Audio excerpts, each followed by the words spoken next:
Salut les devs! Sixième vidéo sur la série, je vous montre un vrai projet et en fait je commence cette vidéo avec une mauvaise nouvelle concernant ce projet justement. Donc juste pour rappel, je vous montre en fait la réalisation d'une API. Je recode complètement une API pour la simple et bonne raison que l'API actuelle de mon client est vieillissante et mal construite et parce que nous à côté de ça on veut lui revendre tout simplement un développement pour refaire complètement son application mobile parce qu'il a le souhait de la faire évoluer. Et pour pouvoir pérenniser son projet, on lui a proposé de redévelopper complètement l'application. Et moi, j'ai pris sur mon temps libre de redévelopper son API parce que je me suis dit, ça serait dommage de redévelopper, de repartir avec une application mobile toute neuve, avec une API toute pourrie. Donc, c'était un peu le défi, le challenge, et je me suis dit autant vous en faire profiter pour vous expliquer concrètement comment on développe un vrai projet. Malheureusement, depuis ce début d'année, on n'avait pas trop de feedback de notre client concernant le projet qu'on voulait faire avec lui, de redévelopper son application mobile. Et en fait, il nous a répondu la semaine dernière par rapport à ça, et ça s'est avéré négatif. Donc en fait, il a dit qu'il ne voulait pas redévelopper son application mobile pour le moment, parce qu'il jugeait, de son point de vue, que c'était un trop gros investissement pour lui, et donc il voulait rester sur sa vieille application. Bien entendu, vous vous doutez bien que ça a été un petit peu le coup de massue. Et comme je suis quelqu'un qui n'aime pas faire les choses pour rien, je dois vous avouer que ça m'a un peu cassé ma motivation de finaliser en fait son API, puisque je sais que de manière consciente que le travail que je suis en train de fournir va servir à rien au final. Enfin, pas tout à fait servir à rien. Il pourra peut-être servir à un moment donné d'ici 6 mois, 1 an, ou peut-être jamais, on ne sait pas, on ne sait pas dire à l'heure actuelle. Mais disons que moi, sur ce point de vue-là, ça m'embête. Et je préfère me consacrer sur des choses qui en valent vraiment la peine et qui vont servir, que des choses où on peut espérer que peut-être un jour ça puisse servir. Donc ça m'a un petit peu cassé. Mais par contre, ce que je peux vous rassurer, c'est que je vais quand même continuer ces vidéos.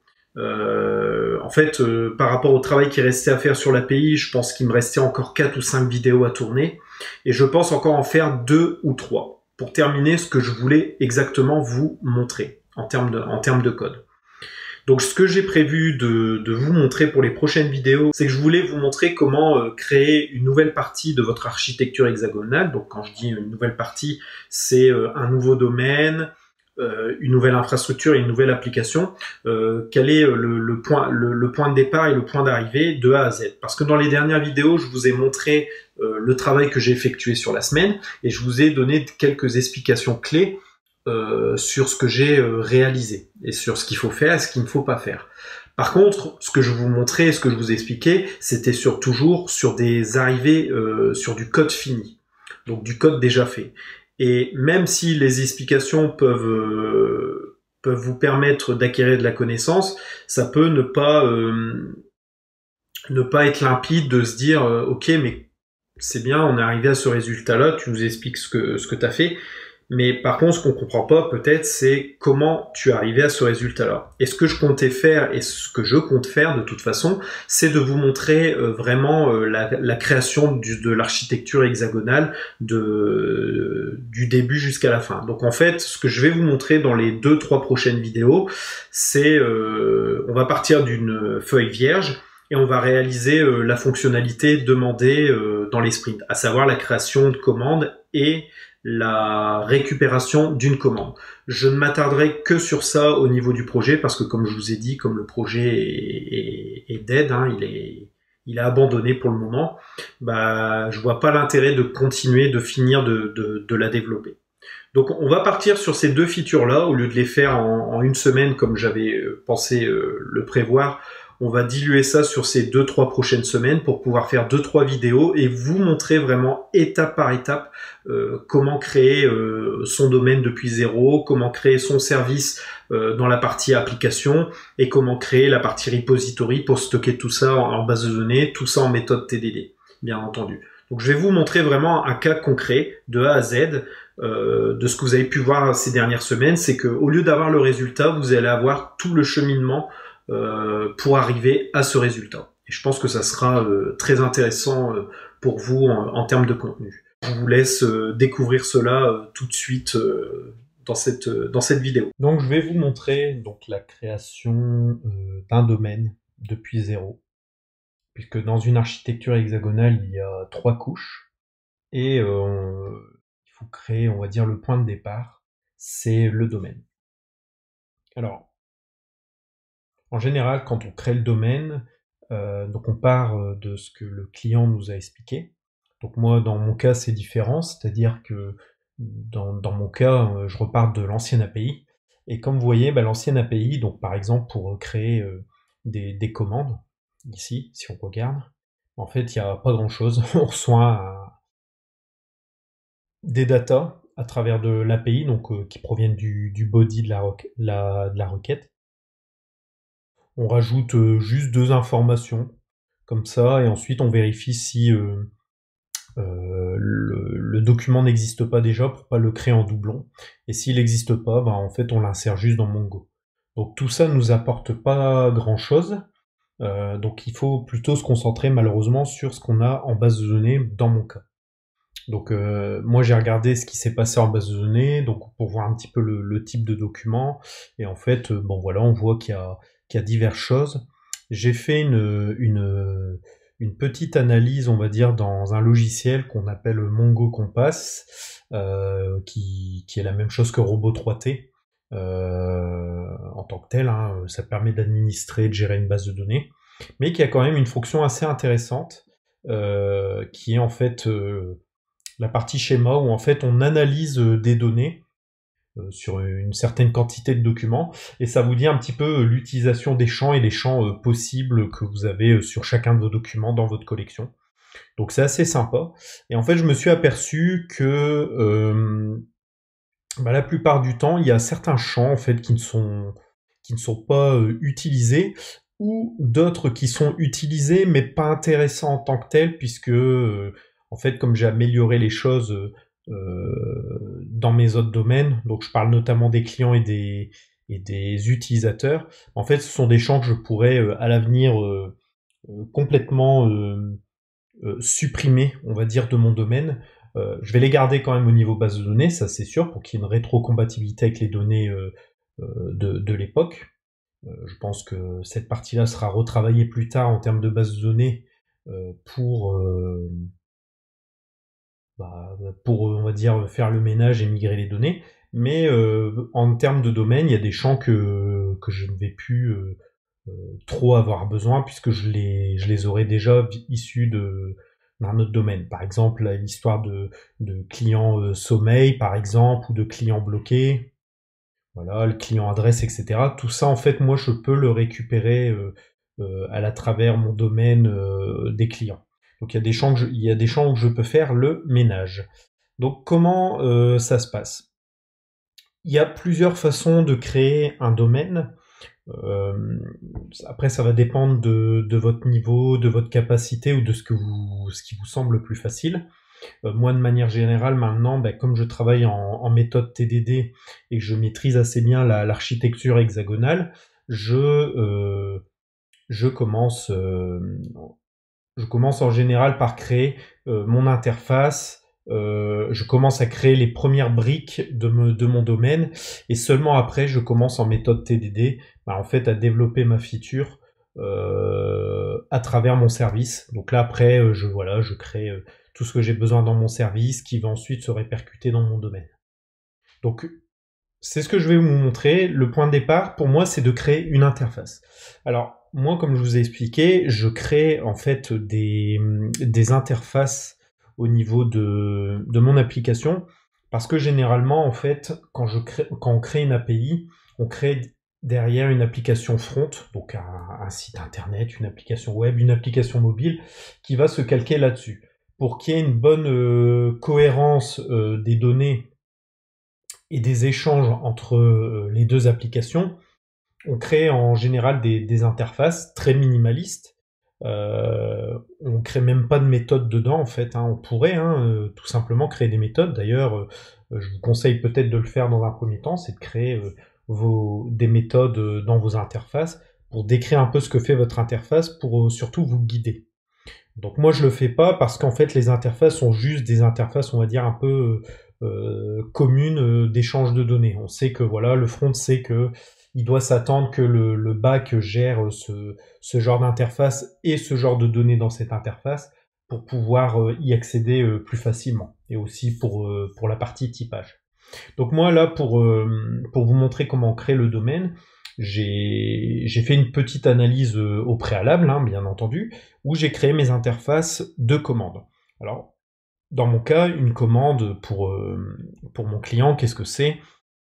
Ben voilà, il y a tout simplement un ID qui sera auto-généré, un type de compte, parce que bah, chez lui, en fait, c'est le type de compte en fait des utilisateurs qu'on a ici, normal, GG, MI. En fait, ce type de compte permet de catégoriser la commande par rapport à un type de compte utilisateur. Et on a besoin de l'affecter sur une commande, bien entendu. Donc, j'ai rajouté ce champ. Il y aura un doc number qui est optionnel et un temporary doc number qui est aussi optionnel. Alors pourquoi ces deux champs-là déjà, et pourquoi optionnel? En fait, chez mon client, c'est un peu spécifique. En fait, leur outil de création de commandes, c'est juste un moyen en fait de créer des commandes à l'extérieur d'un logiciel de gestion commerciale qui s'appelle Sage. Et donc c'est pour pouvoir le faire sur une tablette, et une fois qu'ils ont créé leur commande, de pouvoir l'envoyer dans Sage. Le truc c'est que Sage, dans leur philosophie, et comme ça a été mis jusqu'à présent, comme ça a été le cas jusqu'à présent, en fait Sage c'est un peu le rôle du master, c'est-à-dire que c'est lui qui drive un peu tout, c'est lui entre guillemets le cerveau chez mon client. Nous, on est là juste pour piloter. Et en fait, on peut pas attribuer nous-mêmes un numéro de commande. C'est que lorsque un commercial aura créé une commande et qu'il aura dit c'est bon, elle est faite, je l'envoie vers Sage, en fait, c'est au moment où nous, on va l'envoyer vers Sage via des systèmes de synchro, que Sage va dire ok, ta commande respecte bien mon format, je lui attribue un numéro de commande, voici le numéro de commande. Mais nous, temporairement, si le commercial veut avoir un accès à ces commandes qui ne sont pas synchronisées dans Sage, et surtout pour pouvoir les retrouver et les modifier, on est obligé de générer en fait un numéro temporaire. Et en fait, là, mon prédécesseur, pour le moment, il a géré ça dans deux champs différents. Donc moi, pour que ça soit beaucoup plus simple pour moi à gérer et aussi à faire évoluer par la suite, j'ai décidé aussi en fait, de les mettre dans deux champs différents. D'où le temporary doc number et le doc number. Je les ai mis en optionnel parce que vous vous doutez bien que dans un premier lieu, ce champ-là sera peuplé, mais celui-là n'existera pas. Et vice-versa, en fait, quand j'aurai ce champ-là, celui-là n'existera plus, puisqu'il ne servira plus à rien. Donc c'est surtout pour ça, en fait, que ces deux champs sont optionnels. Donc après, on a quelque chose de classique. On retrouve notre client, on lui donne l'interface iCustomer qui, elle, reprend toutes les propriétés du client, ce qui permet, quand on va manipuler notre objet order de notre domaine, d'avoir accès à toutes les données du client à l'instant où on recrée cet objet. Un petit champ delivery instruction, donc en fait c'est un champ, on va dire texte, où ils mettent un peu des instructions pour la livraison de leurs clients. Une date sur la commande, bien sûr, à quel commercial est affectée cette commande, très important pour eux, surtout au niveau de leur commission. Le uref, votre référence. C'est un peu des champs, on va dire, un peu classiques et standards qu'on a en Europe, c'est-à-dire que on a souvent un champ no-ref, vos-ref, et en fait c'est nos références, vos références. Il faut voir ça par quoi, c'est par exemple nos références, c'est par exemple l'intitulé du projet qu'on veut mettre sur notre commande, pour ça, en gros une brève description de à quoi correspond cette commande. Vos rêves, ça va être plutôt la référence de notre client. Donc, par exemple, j'ai un client A qui me passe commande, et en fait, chez lui, comme il nous passe commande, il va créer on va dire une commande fournisseur dans son système. Sans sa commande fournisseur, chez lui, ça sera une certaine référence, donc un certain numéro. Et ben, il se peut qu'en fait, ce client A communique cette référence de bon de commande fournisseur de chez lui vers nous pour que nous on puisse la mettre sur notre bon de commande client. Ce qui fait que quand on va lui envoyer le document de commande, ben en fait il verra dans la partie vos refs la référence de sa commande à lui et s'ils ont une grosse architecture, on va dire derrière au niveau de l'entreprise, par exemple au niveau du secrétariat, bah, la personne qui traite ça en fait voit tout de suite que ah bah oui ce bon de commande que j'ai reçu de mon fournisseur correspond à telle commande fournisseur chez nous dans notre système. Donc c'est plus dans ce sens-là le your référence. Le shipping fees, donc là c'est pour les frais de la partie frais de port, l'adresse de livraison qui va être repris par rapport à une délivrée adresse. Donc là, on va lui filer l'interface, comme ça on aura tout ce qu'il faut et où il faut. Le state, order enum, donc c'est celui qui est juste au-dessus ici. Hein. Donc en fait, voilà, il y a, comme je vous ai expliqué, il y a diverses façons de faire. En fait, il y a diverses en fait états chez nous. Donc comme je vous ai dit, les commandes sont en interférence avec Sage. Donc tant qu'elle est en fait en brouillon, il n'y a pas... D'ailleurs, je dois mettre ça, il n'y a pas d'état pour le moment. En fait, l'état peut être nul. Si elle est en cours, elle est prête pour être synchro, on la met en mode push. Alors pourquoi push? Parce qu'en fait, mon prédécesseur utilisait couche DB, push DB au niveau de l'application mobile. Et donc, il a réutilisé cet intitulé au niveau du state. Le statut deleted, donc ça c'est si un commercial a voulu supprimer sa commande. Et Sage, bah, c'est juste pour dire, bah voilà, en retour de synchro, la commande est bien dans Sage, donc on la passe en Sage, il n'y a plus besoin d'opérer dessus. Donc voilà, mon interface a été simplifiée comme ça par rapport aux données, par rapport à ce que j'ai vu, ce qui était utilisé. Donc maintenant, il faut commencer à créer le domaine. Donc là, j'ai vraiment un petit peu on va dire un peu ma feuille de route sans vraiment avoir le descriptif de qu'est-ce qui est possible de faire. Donc là, il faut créer notre domaine. Donc là, ce qu'on va faire, c'est tout de suite, c'est créer un nouveau répertoire qu'on va appeler order, donc pour les commandes.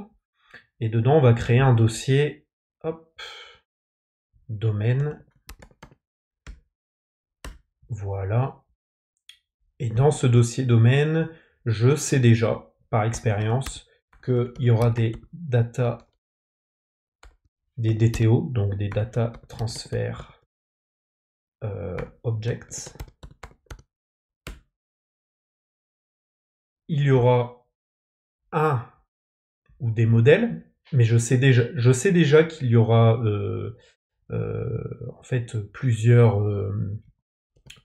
modèles en fait, hein, tout simplement. Alors comment je sais qu'il y aura comment je sais s'il y aura un ou plusieurs domaines? Ben en fait, repository, je relis en même temps ce que je suis en train de faire. Alors comment je sais? En fait, c'est très simple. En fait, quand j'ai étudié mon interface, voilà, j'ai créé une interface supplémentaire qui est pour les lines. C'est vrai que j'en ai pas parlé, mais en fait, il y aura aussi les lignes de documents qui sont une interface de tableau de lignes. Et en fait, dedans, c'est un objet qui contiendra l'article, la référence article, la description de l'article, le unit price et le discount. Alors comment je sais pourquoi il y aura plusieurs modèles et comment j'ai surtout déterminé qu'il y aura plusieurs interfaces. En fait, là dans mon cas, ça a été un peu simple, puisqu'au niveau de ma base de données, en fait, voilà, j'ai un tableau de ligne en fait. Là j'ai un objet, mais là j'ai un tableau de ligne. En fait, dans ce tableau de ligne, c'est un tableau qui est constitué d'objets. Et comme on est en orienté objet dans l'architecture hexagonale, bah je sais que en fait mes lignes seront un objet. Donc ce seront une interface supplémentaire. Pour gérer ces lignes, vaut mieux passer par des modèles différents. Le fait de posséder, j'aurais pu en fait tout simplement constituer mes lignes directement dans mon modèle principal qui sera le modèle order, mais il faut pas le faire. Pour la simple et bonne raison que en fait ça va alourdir votre modèle principal. Votre système de ligne le système de ligne dans mon document va être complètement noyé dans le reste des fonctionnalités de la commande. Et surtout, si je dois rajouter des fonctionnalités sur les lignes, donc par exemple calculer le TTC, le total de la ligne, calculer le montant de TVA sur la ligne, par exemple. Bon, dans mon cas, je serais pas obligé de le faire, puisque à première vue, au niveau des commandes, il faut juste stocker ça et les envoyer sur Sage. Mais par exemple, admettons, si on doit faire des vérifications sur les lignes, c'est à cet endroit-là qu'il faudra le faire. D'ailleurs, on pourra le faire justement pour vérifier que on a bien toutes les données, par exemple, de l'article.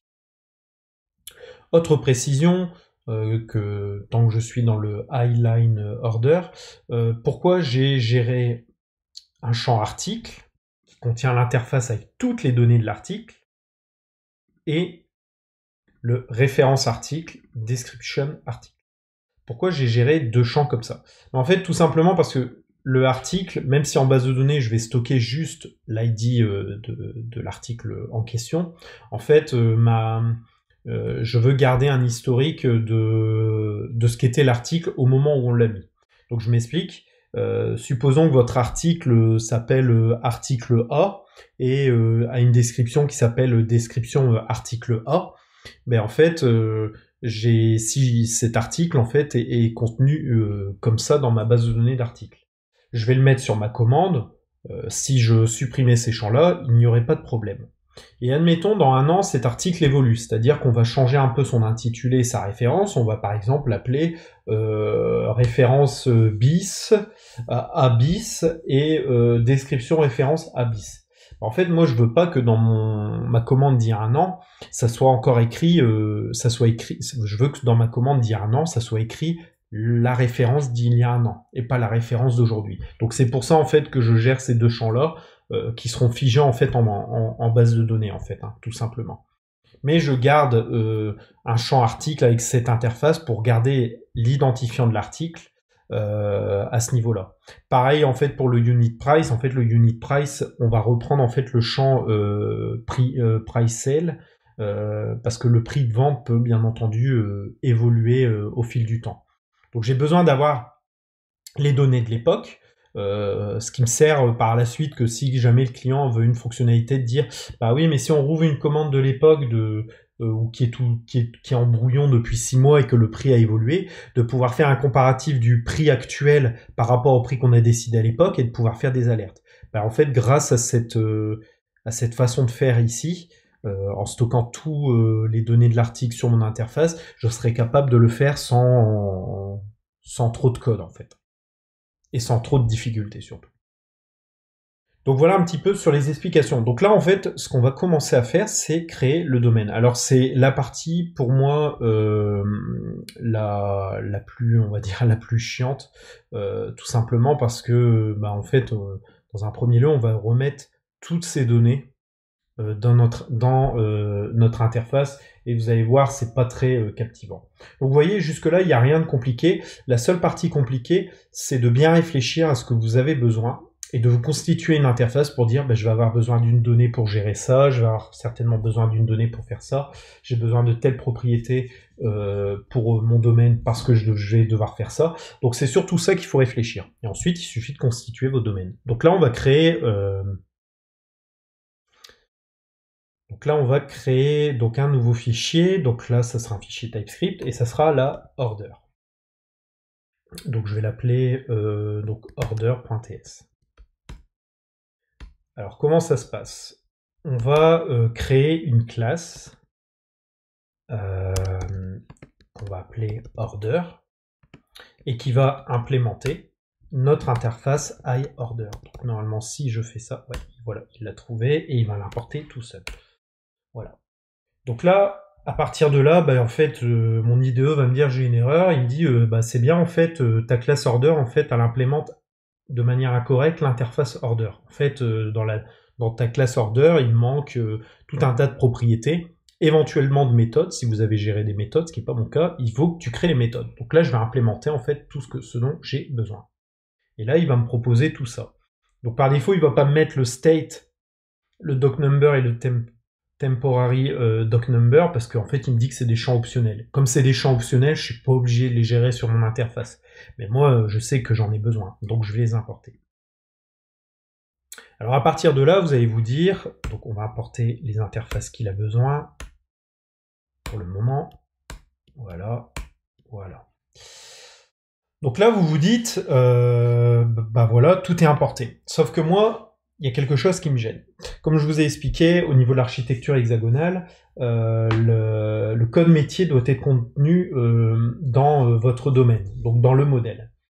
Et par contre, votre application, donc si on reprend par exemple sur les customers le service, il va driver tout ça. Et il peut faire des instructions, des cheminements pour, on va dire, utiliser votre logique métier. Le problème, c'est que si je laisse mes champs comme ça, bah là en fait ils sont tout simplement accessibles. Ils sont accessibles depuis l'extérieur de la classe. Ce que je veux totalement, puisque je veux pouvoir accéder à certaines de mes données ici librement. Par contre, ce que je ne veux pas, c'est de pouvoir modifier ces données, parce que je veux que ça soit mon domaine qui puisse le faire. Et il faut sécuriser tout ça. Donc, pour sécuriser tout ça, naturellement, on va se dire, bah, toutes ces méthodes-là, on va les passer en privé. Donc on va les mettre en privé comme ça. Hop. Voilà. Voilà. Sauf qu'en faisant ça, bah, on a un problème maintenant. En fait, il va nous dire tout simplement que notre classe order a implémenté des mauvaises, incorrectement l'interface. Parce qu'en fait, voilà, il dit que la propriété elle est privée dans le type order, mais il ne l'est pas dans le high order. Et là, en fait, on se dit, mince, j'ai un problème. En fait, je veux avoir des données privées qui ne sont pas accessibles depuis l'extérieur, mais l'interface me l'en empêche. Mais en fait, moi, j'ai une petite technique et je trouve que, alors, ça peut plaire comme ça ne peut pas plaire. Il y a quand même des inconvénients à faire ça, c'est que vous allez faire un peu plus de code, mais l'avantage c'est que en termes d'utilisation dans le code, vous saurez sur quoi vous basez. En fait, ce serait de rajouter des underscores. Alors je vais vous expliquer pourquoi je fais ça. Le fait de créer des underscores devant chacune de vos propriétés qui provient de votre interface, permet de dire à votre interface, bah en fait, tu vois, ces champs-là que j'ai créés, qui ressemblent, hein, ce sont pas les mêmes. Et par contre, de créer des méthodes get pour chacune de ces propriétés. Donc par exemple, si on veut gérer commercial, je vais créer une méthode. Donc je vais créer un public get commercial. J'ai même pas besoin de mettre un public. Des bêtises. Hop. Donc on va faire ça. On va dire que commercial, en fait, ça doit nous renvoyer une interface de customer. Et ça, on va faire juste un return de notre propriété qui s'appelle underscore commercial. Voilà.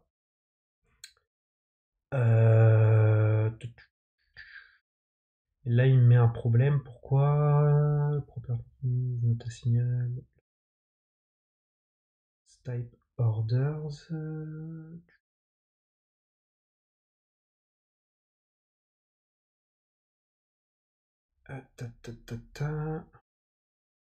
Oui.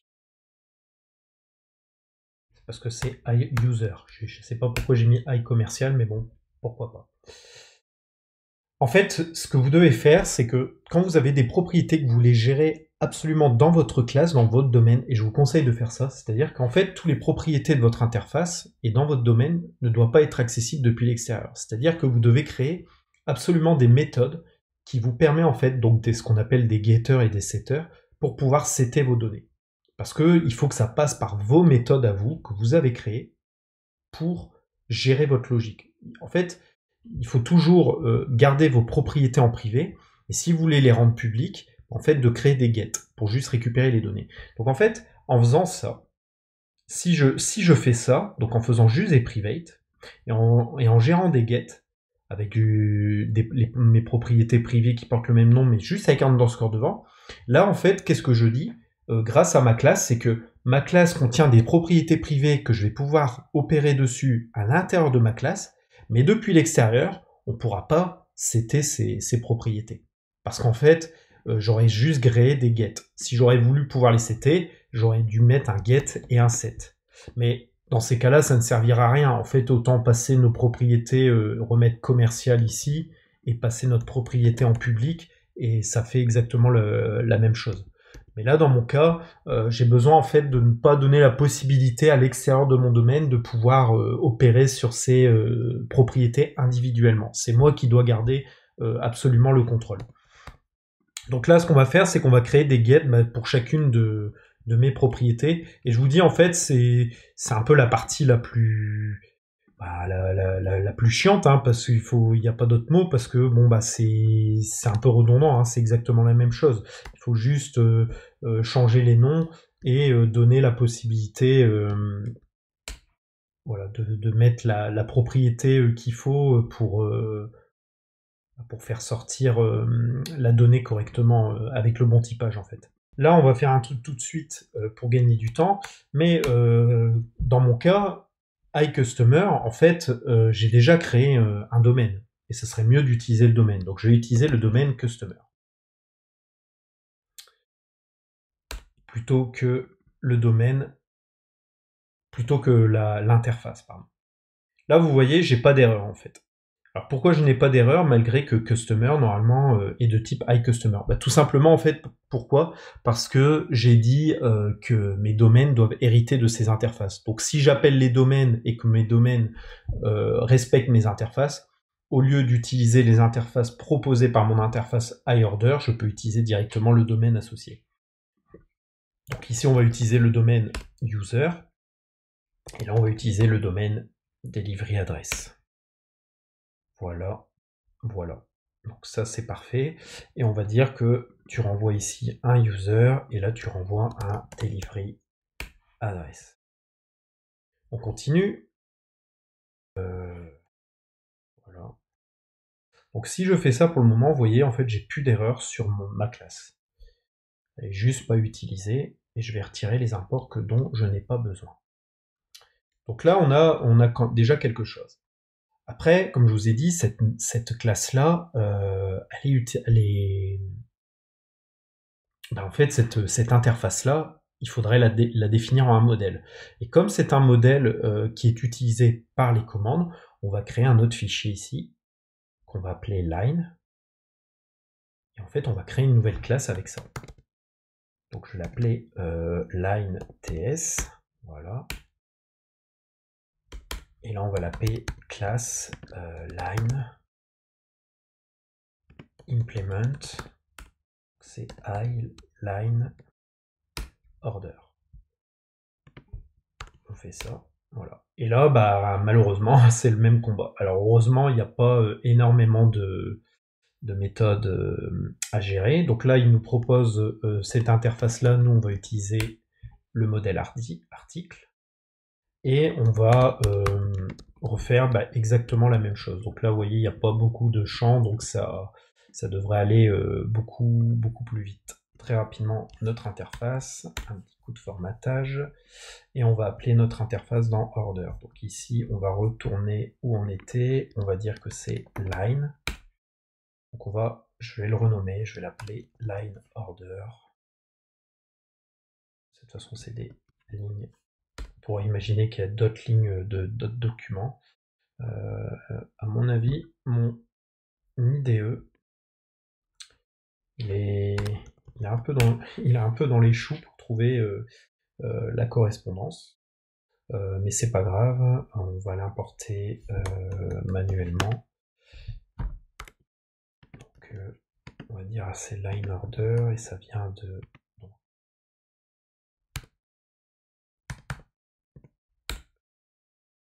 line order. Alors, qu'est-ce qu'il me dit?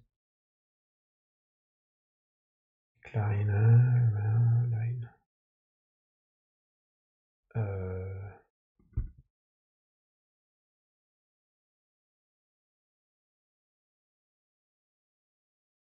Ça, déjà, on va le retirer. Il dit quoi? Ah, oui, c'est normal. C'est vrai que ça, on va en avoir besoin. Faut que je mette un export ici. Et surtout, un export ici. Si j'exporte pas ma classe, je peux pas l'utiliser ailleurs, en fait. Tout simplement. Voilà. Donc ça corrige le problème. Donc là, on a commencé à créer les premières choses de notre domaine. Maintenant, la question qu'il faut se poser quand on a créé, on a géré ces propriétés, donc on les a sécurisées puisque elles n'en sont qu'accessibles depuis l'extérieur. Après, il faut faire d'autres choses. Qu'est-ce qu'on peut faire avec cette classe? Tout d'abord, il faut pouvoir instancier la classe. Donc vous allez devoir créer ce qu'on appelle un constructeur. Et par exemple, le constructeur va prendre des propriétés. On pourrait mettre toutes les propriétés de cette façon-là, directement dans le constructeur, mais il vaut mieux passer en fait par un objet. Donc l'objet qu'on va appeler, ça sera order, et pour être sûr d'avoir toutes les propriétés dont on a besoin, on va créer ce qu'on appelle une order DTO. Notre fameux data transfer object.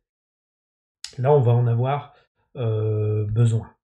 Donc on va en créer une tout de suite pour notre domaine.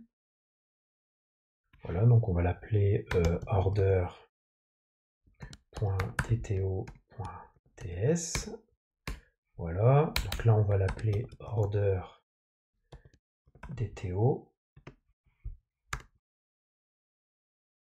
Donc on va mettre export class order.dto. Voilà, et on va reprendre toutes les propriétés qu'on a ici, qui sont celles de notre interface. Donc là, on va reprendre, on va pas s'embêter dans un premier temps, et on va le faire comme ça. Sachez que ce que je vous montre dans les prochaines vidéos et au fil de l'avancement, je peux revenir sur le code et le faire évoluer. Essayez de maximiser au maximum les propriétés que je vous montre, qui sont les propriétés read-only dans vos DTO. Pourquoi? Parce qu'en fait, la DTO, c'est un objet qu'on transfère au sein de l'application, donc pour faire diverses choses. Donc comme c'est des données qui proviennent de l'extérieur ou qui peuvent être exportées vers l'extérieur du domaine, il faut protéger au minimum ces données. Et il vaut mieux passer par des propriétés read-only pour être sûr qu'elles ne puissent pas être altérées à une autre partie du code entre deux. Donc là, on va mettre juste notre order DTO, on va retourner ici, donc on a notre order, donc on va l'appeler aussi DTO, puisque ça provient d'une DTO, et là en fait on va construire. Alors comment on va construire ça? En fait, c'est toutes nos propriétés qu'on a ici. Donc on va reprendre tout ça. Hop. On va pas s'embêter, on va faire une recherche, on va faire un vis point, voilà, et on va remplacer, voilà. Et maintenant, ce qu'on va faire, c'est qu'on va dire que on va prendre order.dto.commercial et on va le mettre et en fait on va le mettre à chaque fois ici. Donc order.dto.customer date order.dto .date.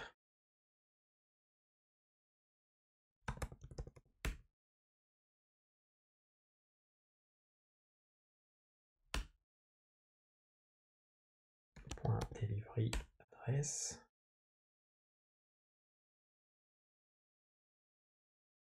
order.dto.delivery instruction. Donc voilà, il faut reprendre en fait chacune des propriétés et les mettre dedans, hein, tout simplement. Voilà.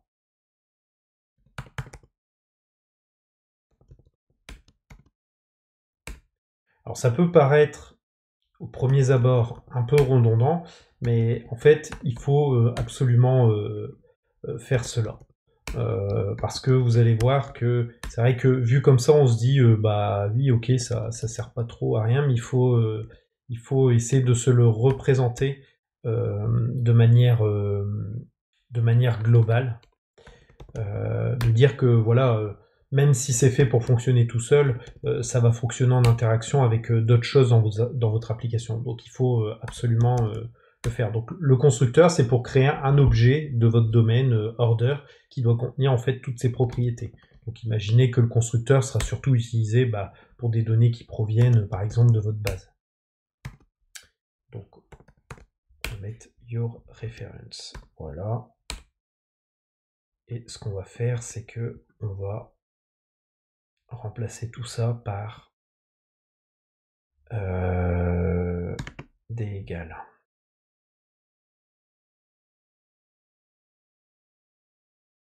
Voilà. Voilà un petit peu. Donc ça c'est bon. Alors juste là, qu'est-ce qu'il me dit? Délivrer adresse. Oui, oui. Forcément, si je mets pas les bonnes choses, ça risque pas d'aller.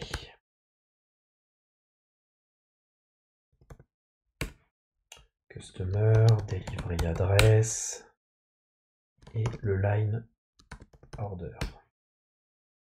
Voilà.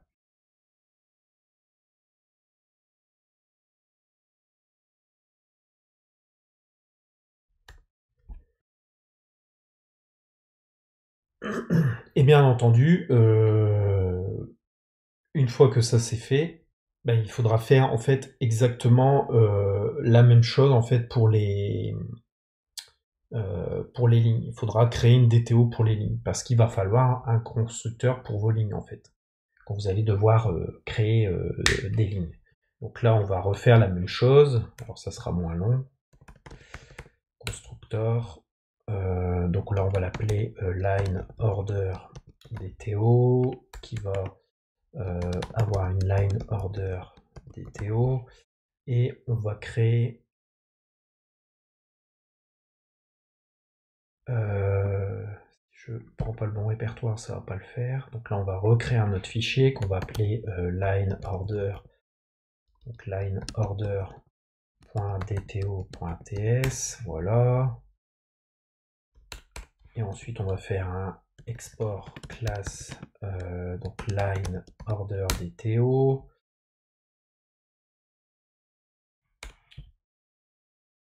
Donc ensuite on retourne dans l'interface, on reprend ces propriétés là, qu'on met ici, on met un beau read-only à chaque, voilà. Là on veut l'article et pas l'interface. Et ensuite on retourne dans line order qu'on importe et ensuite on refait sensiblement la même chose. Donc on vient ici, on remplace par des vis points. Donc là on va aller vite. On va pas faire un replace, il n'y a que propriété.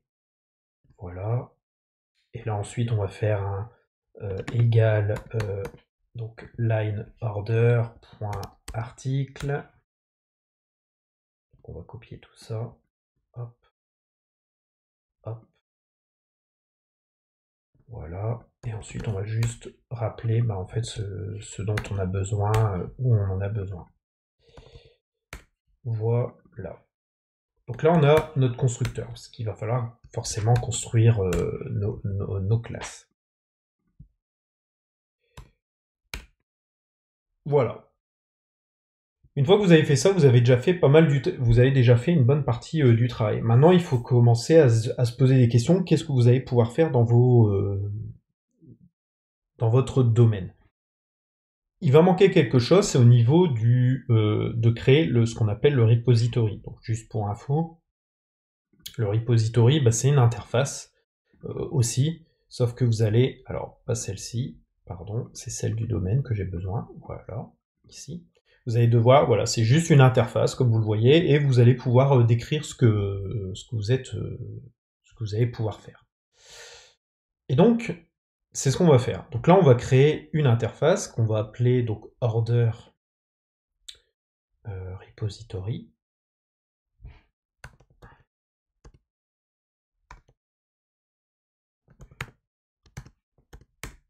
La question que vous pouvez vous poser, c'est est-ce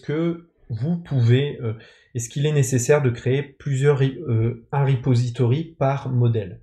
Dans la pratique et dans la logique, vous pouvez.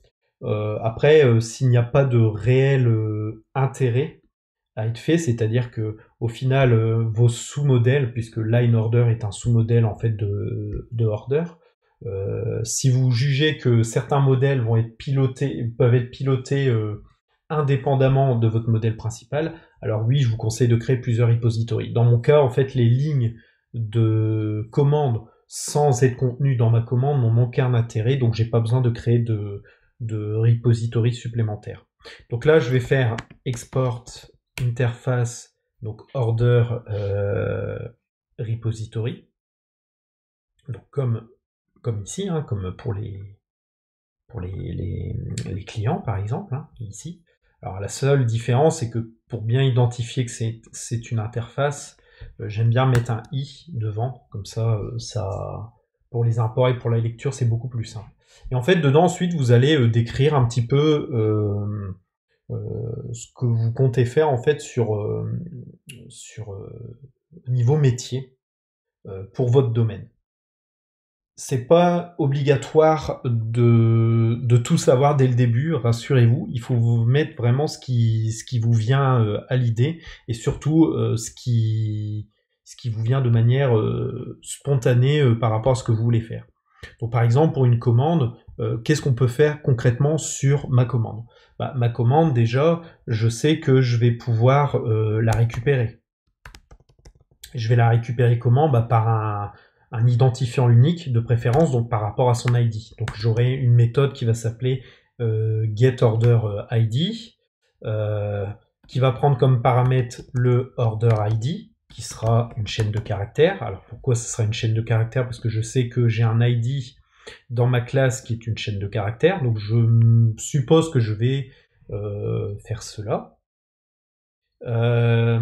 Comme je sais que c'est quelque chose que je vais récupérer à un endroit, donc que ça soit par exemple dans une base de données ou autre, je sais que par expérience, pour récupérer des données dans une base de données en TypeScript, il faudra utiliser une promise, donc il y aura certainement des await, donc je vais devoir générer en sortie un type promise pour cette méthode,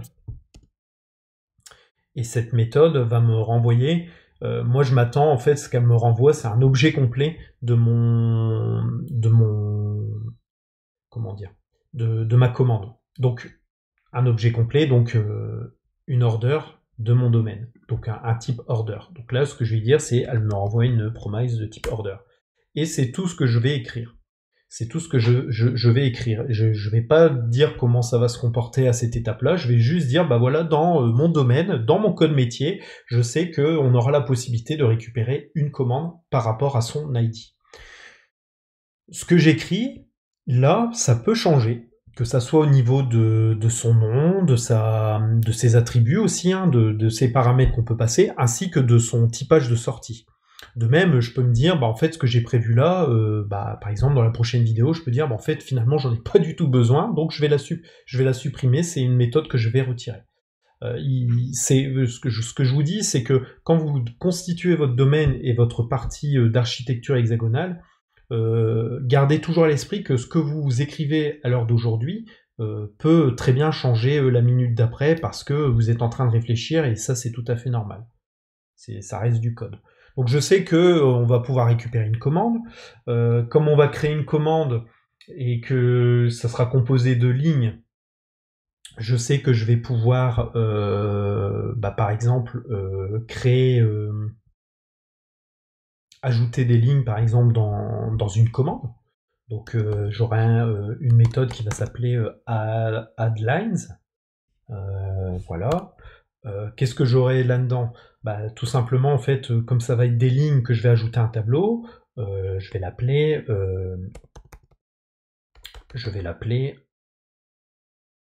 donc on va l'appeler lines par exemple, et ces lignes, ça sera quoi? En fait, si c'est des lignes qui viennent de l'extérieur et que je veux les englober, on va dire, dans mon domaine order, en fait, ça sera certainement des lignes, des line order DTO, donc de type line order DTO. Alors je l'ai peut-être mal écrit, voilà, avec une majuscule, je pense que ça serait mieux. Donc je vais l'importer tout de suite. Et derrière, en fait, quand j'ai rajouté des lignes, qu'est-ce que ça doit me sortir? Alors comme ce sera, à mon avis, au niveau de mon domaine, là, cette partie-là, je pense pas qu'il y aura besoin de promise. Ça, on verra par la suite si mon intuition elle est bonne. Mais derrière, en fait, ça va me renvoyer donc mes lines, pardon, ce seront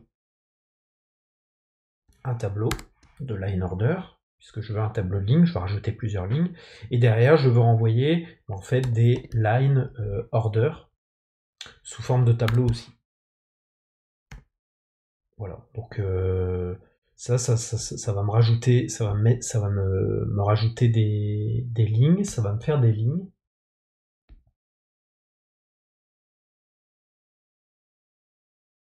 Donc voilà. Donc on va pouvoir rajouter des lignes, mais là je suis en train de réfléchir et je pense pas que on fera comme ça, puisque ce seront des lignes qu'on va devoir rajouter dans ma commande. Donc ce que je vais avoir besoin en fait quand je vais rajouter des lignes dans ma commande, c'est d'avoir ma commande. Donc en fait je vais devoir passer en paramètre ma commande et les lignes que je vais vouloir rajouter. Donc ça sera plus, ce sera plus comme ça. Donc voilà. Donc il y aura il y aura ça. Il y aura la possibilité de créer une commande. Donc on va mettre une méthode create. Dans cette méthode create, je vais lui passer une commande, mais de type DTO cette fois-ci. Et je veux que ma commande me renvoie une commande. Un type commande. On va pouvoir faire du edit aussi, donc pouvoir éditer une commande. Donc pour pouvoir éditer une commande, comme la commande est existante, on va lui passer son ID, par exemple.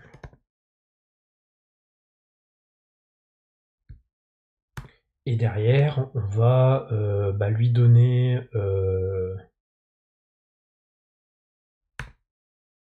une commande de type DTO. Donc les données qu'on veut, par exemple, modifier. Et derrière, je veux que ça me renvoie une commande.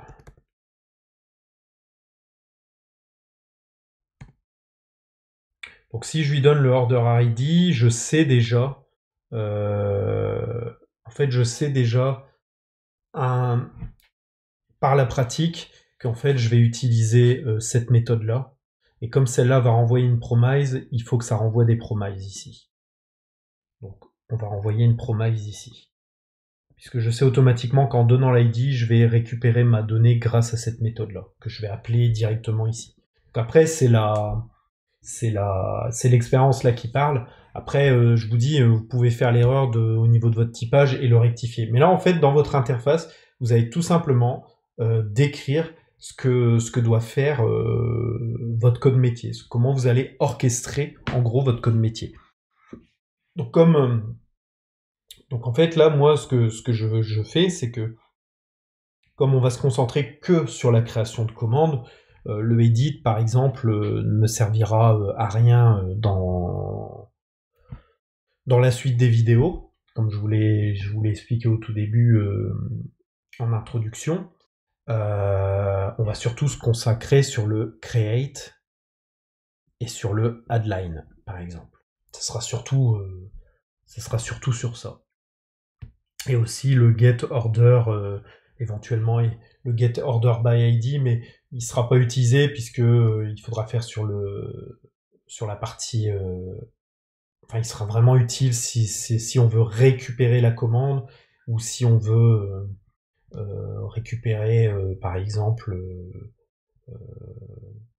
une commande pour la modifier. Mais normalement, je devrais pas l'utiliser, mais je sais déjà si quand même je vais l'utiliser puisque comme je vous montrerai dans les prochaines vidéos en méthode TDD, le reste de la conception de votre architecture hexagonale pas à pas, je vais en avoir forcément besoin pour contrôler les données au niveau de mes tests. Il y a une chose que j'ai oubliée, c'est par exemple le get orders, tout simplement, où ça va me renvoyer toute la liste de commandes. Donc ça sera une promise de toutes les commandes.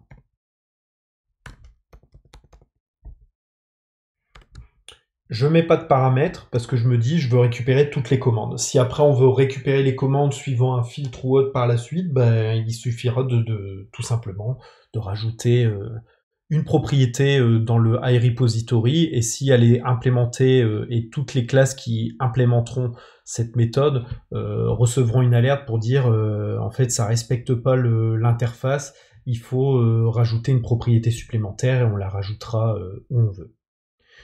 Donc là, en faisant juste ça, vous avez déjà bien avancé sur votre domaine. Ensuite, votre domaine va bien entendu être retravaillé, va s'améliorer et va s'agrémenter, on va dire, de codes supplémentaires lorsque vous aurez développé les prochaines parties. Donc, notamment la partie qui manquera application et infrastructure que je vous montrerai dans une prochaine vidéo parce que là, ça fait déjà beaucoup.